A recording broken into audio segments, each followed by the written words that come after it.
Hello അസ്സലാമു അലൈക്കും, welcome back to റൈനീസ് world. ഞാൻ ഇന്ന് വന്നിരിക്കുന്ന ഒരു കിടിലൻ റെസിപ്പീൻ്റെ വീഡിയോ ആയിട്ടാണ് കേട്ടോ. അപ്പോൾ നിങ്ങളിത് ട്രൈ ചെയ്തിട്ടുണ്ടോ എന്നൊന്നും അറിയില്ല, എന്നാലും നല്ലൊരു അടിപൊളി റെസിപ്പിയാണ് കേട്ടോ. ബ്രെഡ് വെച്ചിട്ടാണ് ചെയ്യുന്നത്. അപ്പോൾ ബ്രെഡ് കൊണ്ട് എളുപ്പത്തിൽ ഈസി ആയിട്ടുള്ള നല്ലൊരു കിടിലൻ റെസിപ്പീൻ്റെ വീഡിയോ ആണ്.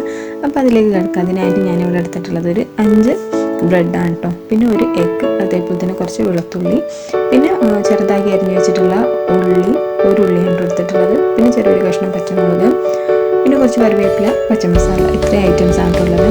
അപ്പോൾ ആദ്യം തന്നെ ചെയ്യേണ്ടത് ഒരു കോഴിമുട്ട എടുത്തിട്ട് മിക്സിയിലേക്ക് പൊട്ടിച്ചൊഴിച്ചിട്ടുണ്ട്. അതിലേക്ക് ആവശ്യത്തിന് ഉപ്പിട്ട് കൊടുത്തിട്ടുണ്ട്. പിന്നെ അതിലേക്ക് ഒരു അര ടീസ്പൂൺ വേണമെന്നില്ല, നമ്മുടെ എരിവിനനുസരിച്ച് കുറച്ചൊരു നുള്ള മുളക് പൊടിയും കൂടി ചേർക്കുന്നതാണ് കേട്ടോ.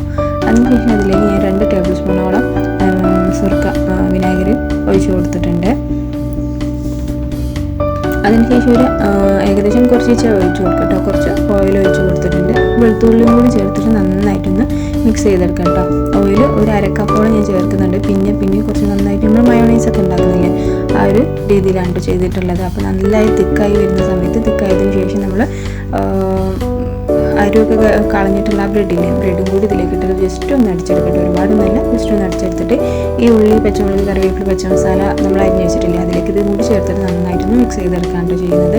അപ്പോൾ നല്ലൊരു മയോണൈസിൻ്റെ ഒരു ടേസ്റ്റും അതേപോലെ തന്നെ ആ ബ്രെഡും ഒക്കെ ആകുമ്പോൾ നല്ലൊരു ഫ്ലേവറാണ് കേട്ടോ.